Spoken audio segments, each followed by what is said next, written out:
Hello, and welcome to Adventures with ADHD, where we shine the spotlight on neurodivergent folk and we talk about everything and anything in a nutshell. Today, Nikki and I are back to let you in on our conversation. And our conversation today is going to be about business, entrepreneurship, and both of us obviously being neurodivergent and kind of what that all means to us. Yeah, so thanks for coming back, Nikki.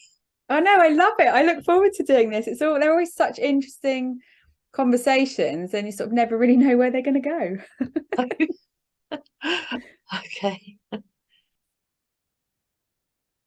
So, yeah, it's great to have these conversations and hopefully people are listening and resonating, and hopefully we're helping people as well by being open and honest about autism, ADHD, and various other things. So um Nikki and I are both business owners and we've had different backgrounds, but we're both kind of business entrepreneurs now, and we have a lot of similarities. So, Nikki, what is it you do?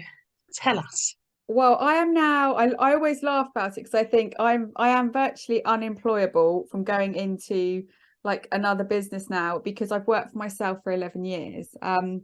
And yeah, I'm a skin and scar specialist, so predominantly I guess I help women feel confident in their skin and to overcome kind of trauma that they might have had through scarring, or to fight pesky signs of aging and just to show up confidently in their lives.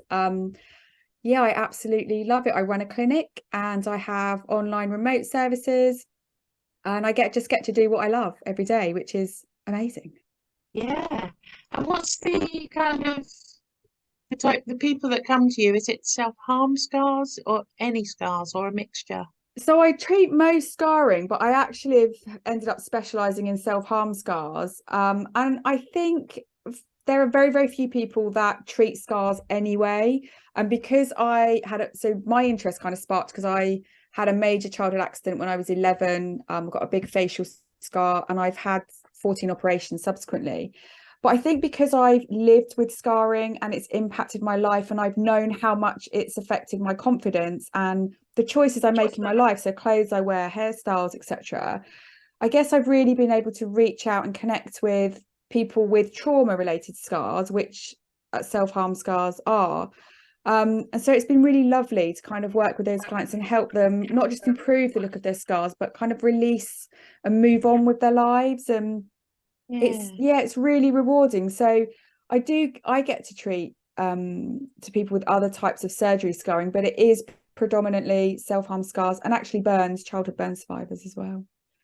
Wow. Yeah. Gosh, that's so interesting. And yeah, it's not something you hear of every day. So amazing. Yeah, and it's And having the what, autonomy. Like, so I work on my own. So you do as well, don't you? Like we both kind of, is it solopreneurs? I can never say. I always get like tongue. It's like a tongue twister for me. But working on our own as entrepreneurs and getting to be able to focus on something that you really love. But you're in a similar situation, aren't you, with what you're doing? That's the path you're walking. yeah, absolutely. I mean, you've been in business 11 years, which is wow. And I've been solopreneur for 2 years. So yes, I'm now supporting people, neurodivergent folk, um, who want to feel similar to you, confident in themselves, appreciate themselves, recognize their amazing brains for what they are. Yes, we have challenges, of course we do.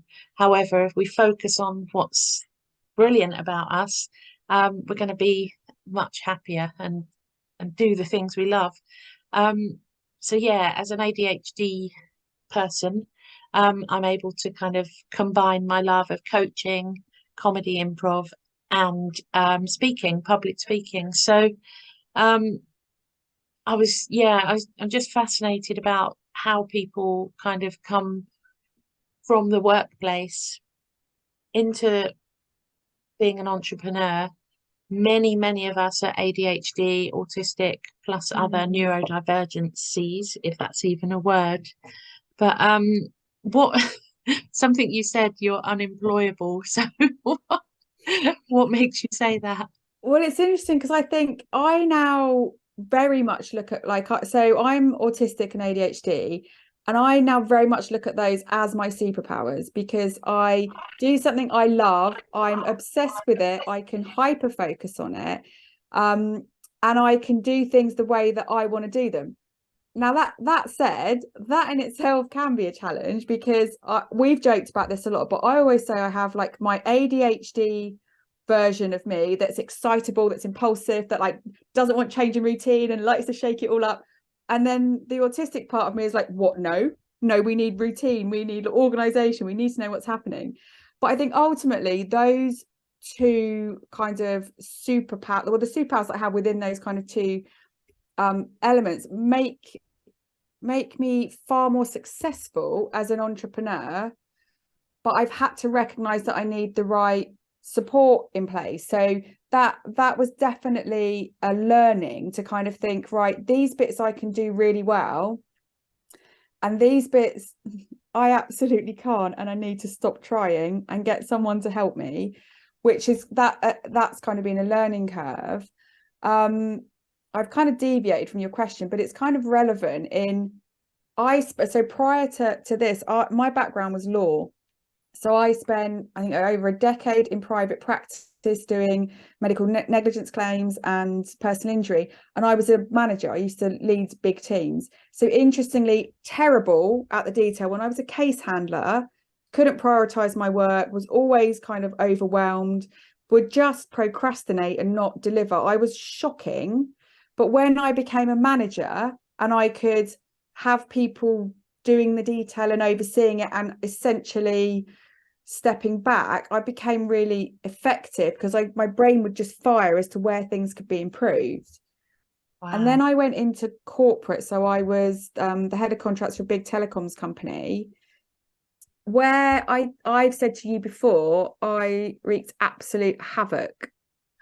And I said to you that I didn't understand boundaries and hierarchy. Yeah. And I don't think that's true. I think, and there was a post I shared about this, wasn't there? I did understand boundaries and hierarchy, but they were unacceptable to me.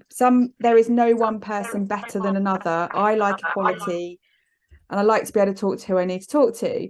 So when I was in corporate, it meant I could be highly effective. So I would get things done, not in the detail. I was very much overseeing, like, again, teams and big projects. I could build a relationship and I'd go directly to who I needed to go to get the answers because I just needed that. But then the damage was done where I wasn't playing by the rules. I wasn't kind of fitting in with the hierarchy.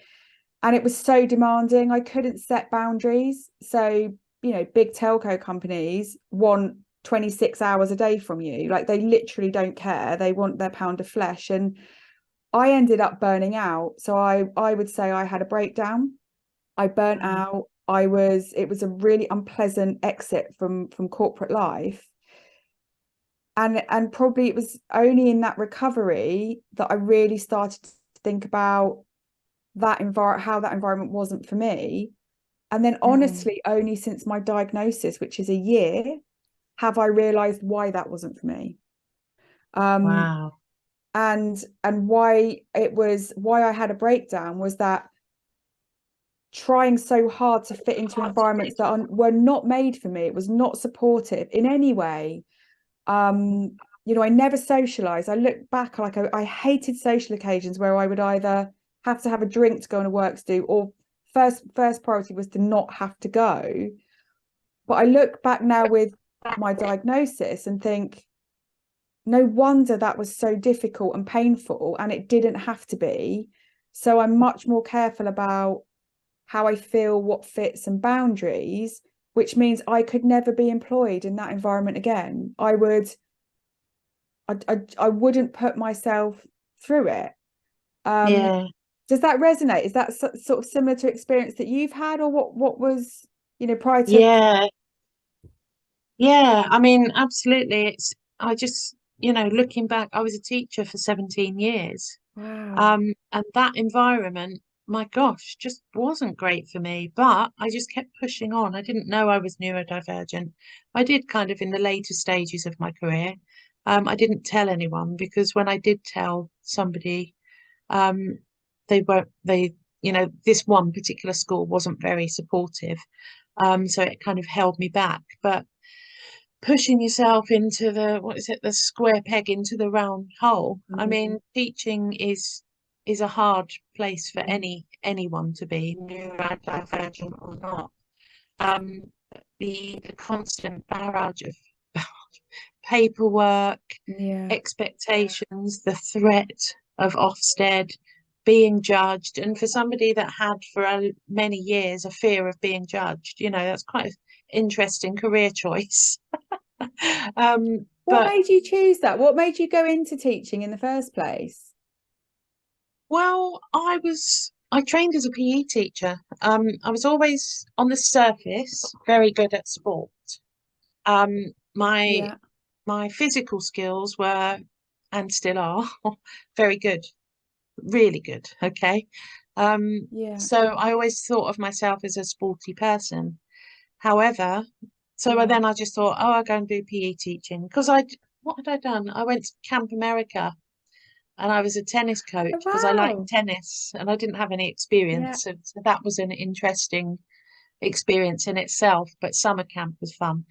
And I thought, no, I enjoy teaching, working with children, passing on skills. So Yeah. teaching seemed the obvious thing. However, Yeah. that's on teaching kids is only part of teaching, isn't it? So you've got all the paperwork, the planning, Mm. the marking, the the huge environment with loads of people, it was hard work, but I didn't realize why. I just thought, well, everyone must feel like this. I just carry on. But looking back, I mean, I did kind of go in and out of mainstream schools. I was always drawn to alternative education environment. Right. But I kept going back, and it was a real case of I've learned just because you can doesn't mean you should.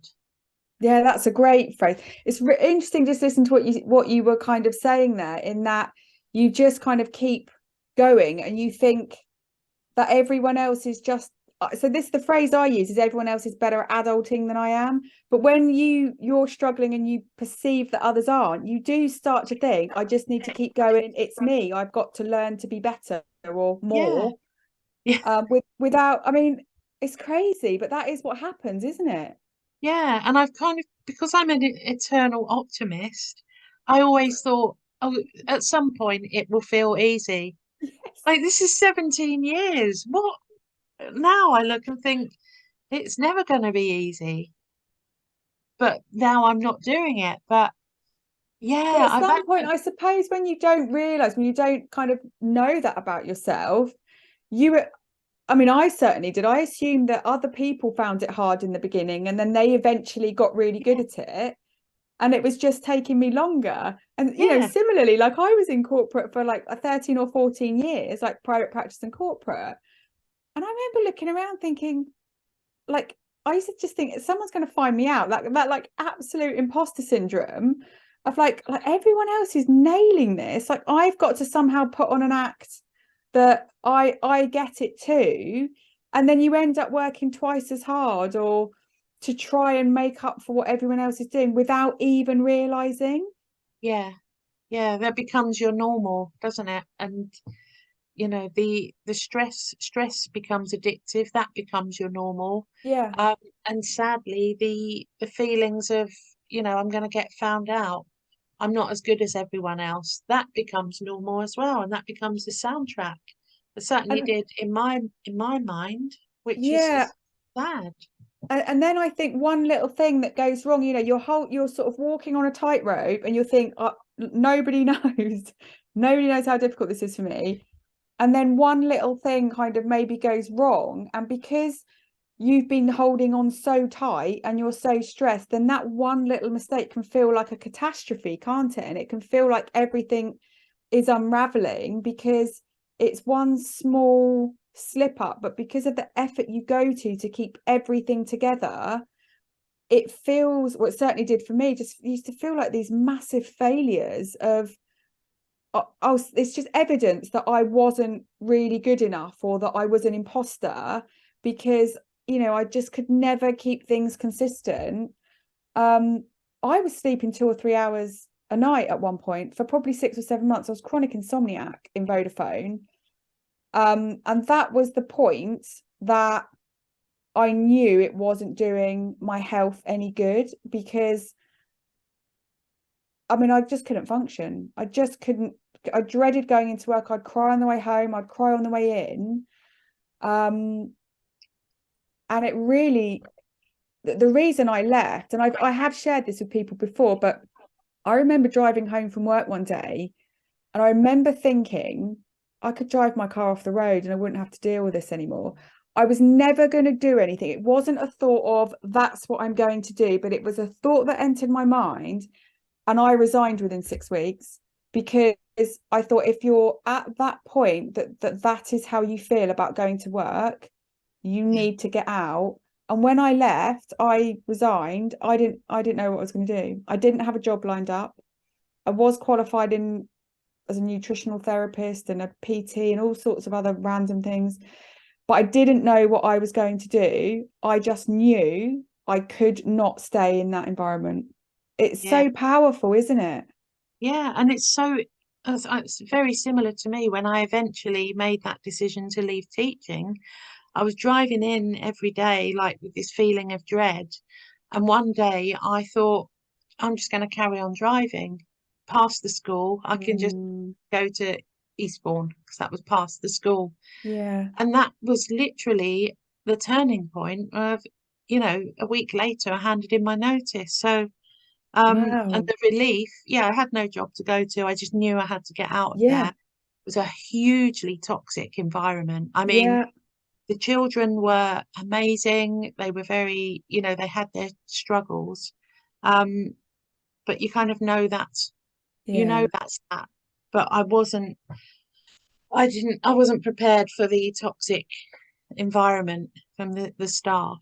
So that ultimately led to me being managed out of my job, which now I am so grateful for, because maybe if that hadn't have happened, maybe I'd still be in and out of teaching now, you know? So at Yeah. the time it was just awful, and thankfully I was allowed to leave within a couple of days. It's like, oh, that's really sad. Oh, give me a hug. And then, would you like to go by the end of the week? I was like, yes. And I Yeah. was just like, wow, that's very telling. But also, I just wanted to get out of there. So it's sad that it comes to that point where you're in tears thinking, I can't be here. And knowing now what was going on, there's no way I'd go back No. to that environment. But you And don't I know. think that's the difference, isn't it? Just like, you know, even in the short period of, you know, a year of kind of sort of having my diagnosis for autism and ADHD, it's even made me look at my current business. You know, I've been doing, you know, many of my treatments for nearly a decade, but there's things within that were causing me anxiety that I wasn't enjoying, that was, you know, causing it wasn't serving me very well in terms of how I feel and how I was living my life. And really, it's just enabled me to start to look at, what do I love? Where can I add the most value? Where does it support my needs? You know, how can I have a business that supports my needs, that isn't just about what, you know, what I feel like I should give away, or what I think is expected of me. It's been really helpful to be able to step back from that, and also reflect on corporate and private practice, and look at why things didn't work. Because I don't know about you, but I can forgive myself for the majority of those things that I spent a decade and a half beating myself up about in a work environment for not being good enough or not being able to do. I can look back on that version of myself with kindness and say, of course not. Like, why, of course you couldn't do that. That's okay. Like, because I'm much kinder and understanding of how being neurodivergent played into those toxic environments. absolutely. I mean, I could kind of plan lesson by lesson, but in teaching, it's like medium plan, term plans, long term plan. And it's like, as soon as I got beyond the, my screen's jumping, isn't it? It's a bit distracting. As soon as I got beyond the weekly planning, well, night before planning, of lessons, I just couldn't do the medium and long term planning. And even though I just thought I'll just No. be able to do it. And then, of course, I would get very frustrated, very upset, very down on myself. Why can't you just do it? And of course, now I realize my brain isn't built for that sort of planning. There are challenges in that area. So, of Yeah. course, it's not going to work. But at the time, you don't know, do you? No, and that just reminds me that I used to, when I was kind of at the telco company, because they were big projects that I was overseeing across multiple departments, I used to have this constant anxiety of not knowing what was going on. And so I used to have a big gap analysis. I used to have a great big, like, not even a spreadsheet, but on a bit of paper, like, here's what I'm working on, and that's the status, and that's where I need to be.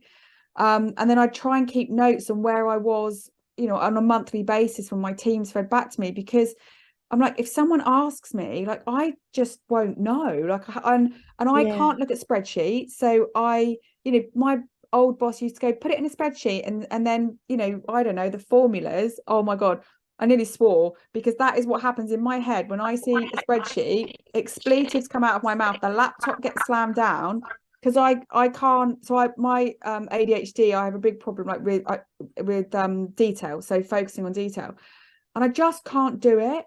But there was so much pressure on being able to provide formulated spreadsheets. And I just think, why can everyone else do this? And I've got a pretty picture. Yeah. Mine's a color-coded diagram that I've drawn. It looks like someone from nursery did it. But for my Yeah. brain, that works. That's what But you. I just can't imagine a situation that I could put myself back in that. And that's not, and I am sure you'll agree here, that's not to say that being an entrepreneur and running your own business is easy, because it's far from it, is it? It's stressful, but you can kind of see where your pressures are self-imposed, or where you then have the ability to identify and change, and it's a Yeah. much softer and more malleable process. Yeah. Yeah, absolutely. I mean, I didn't know what to expect. This is what usually happens. I do things, say yes to them. I'm in the thick of it, and then I'm like, oh, this is a bit harder than I thought. Oh, this thought that keeps coming into my mind that I'm not good enough, or, I can't possibly charge that price. Who am I to Yeah. charge that Yeah. price? But after so much work on mindset and my value and my years of experience, professional and personal, Yeah. I'm now like, that is my price, and that I'm okay with that.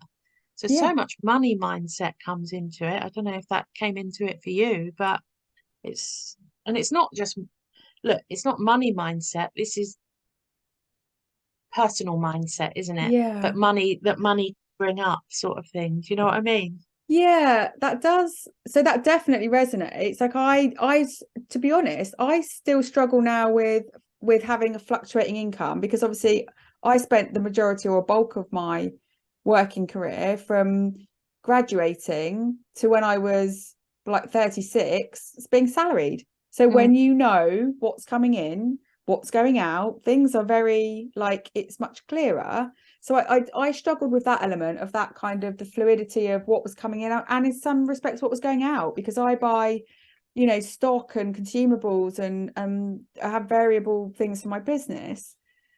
But definitely when I look back to when I first set my business up, I wasn't charging my worth at all, and probably not for the first 5 years. And then when I sort of reflected on how much I'd spent, how much effort had gone into it, how much research and time, and I mean, I am super niche in what I do, like with being a scar specialist in particular. I'm super niche in my field. I have people that come in from other countries for treatment, And one day the penny just kind of dropped of like, I actually got my ego out of the way. It sounds really silly, but I read a fantastic book by Ryan Holiday called Ego is the Enemy. And it talks about how those kind of the sort of self-doubt and, you know, a lot of those kind of mindset things are your ego getting in the way. Like, who am I to, or, you know, on the flip side of that, I'm amazing and I'm not really, you know, all that kind of stuff. And I read that book and I remember thinking, I need to focus on what I'm offering and the service I'm providing to other people and the benefit and the positive gains that they get from that. And if I'm just playing around, like not charging sort of my worth for what I do, I'm going to go out of business pretty quickly, because I wouldn't be able to pay my overheads.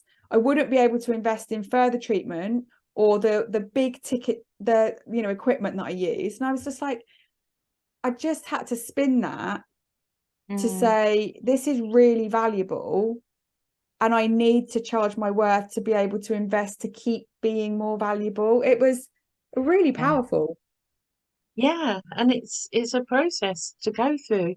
And I mean, let's kind of round this up. Why do you think so many entrepreneurs are neurodivergent? Because there is a definite link, isn't there? That's a really good question. And I'm just going to answer it with the word superpowers, because the reason I say that is because I know an awful lot of entrepreneurs that are neurodivergent. And I think that it's a combination of these really unique skills of being able to think differently, think outside the box. You know, you're not just following the norm and what's expected and the way that most people in society would perhaps run a business, or the ideas that they have. Like, I found and certainly for me, if I look at the niche that I'm in and the niche that you're in, you know, your business is really kind of geared towards supporting a small niche, because that's where your superpower lies. And I think you have a hyper focus. We have our special kind of interest in things that you don't just skim read. You're all in, and it's passion and it's everything that you want it to be. And that's what I think makes it really wonderful. And actually on that front, like whether you're an entrepreneur or an employee, like I really wish that some of the big organizations would, you know, and I'm sure it would have some issue with discrimination in terms of how they recruit, but to just recruit in neurodivergence with specific skill sets, because oh my goodness, like provide them with the right environment, you know, and the right support, and those individuals would be an incredible asset to a business, because they think differently, they're creative, they might be really systemized and can kind of really dig deep into the detail of something. And you know, I just think it's exciting to have superpowers, and it comes with challenges, but yeah, 100% that ability to see and do things differently. But it's about giving people the confidence to let that shine. I don't know whether do you agree with that kind of answer? Yeah, absolutely. And I think there are companies out there like Google and maybe Apple, I'm not sure of the specifics, who are recruiting neurodivergent employees. Amazing. So they are, so I think things are changing. Yeah. As we know, as we'll just be discussing in a future episode about the media portrayal of ADHD, especially, is pretty shocking, and goes against a lot of the work we're doing. But there are organisations recruiting neurodivergent people, and you're right. It's the passion, it's the focus, it's the areas we find, you know, comedy and coaching. Combined on a one-to-one level, but I can't just do that because I'd get bored. Not bored. Well, I would get bored doing one thing, face it. Let's be real here. So then I've got my speaking and my comedy that's interwoven. So it is different, isn't it? And it's about taking those risks and being creative. I think these all kind of qualities that neurodivergent entrepreneurs have. So and I don't don't think people always realise that it's a route that's for them, that they could have. Do you? No, and I think that sometimes comes down to confidence though, doesn't it? So when you feel like, you know, both you and I, interestingly, left that kind of the teaching and the corporate world from a position of desperation, not knowing what we were going to do. So we left off the back of trauma. That's how I would look at that. And I think that's quite extreme. So if you've got people that are sort of unhappy, but maybe don't quite understand what's going on, or sometimes the challenge of other commitments, like, you know, family commitments or financial commitments, and not feeling like they've got those choices and not knowing where to start or where to go, can feel really overwhelming. So you can feel really stuck. And I sometimes wonder, had I not had that sort of breakdown and that almost forced exit, would I still be battling on? So I think, you know, it's probably like a discussion for another time, like how to kind of in sort of maybe help people understand or look for other opportunities that play to their strengths, with some kind of ideas on how to move or how to begin or start their own kind of companies, because it can feel really stifling and you can feel really stuck. And then just finding that kind of voice to say, I don't want to do this, I want to do something differently, is challenging, but you can create anything. I mean, I've said to you before, like, you know, you're my coach. I was so grateful that you were recommended to me a year ago. But the comedy improv is a stroke of genius.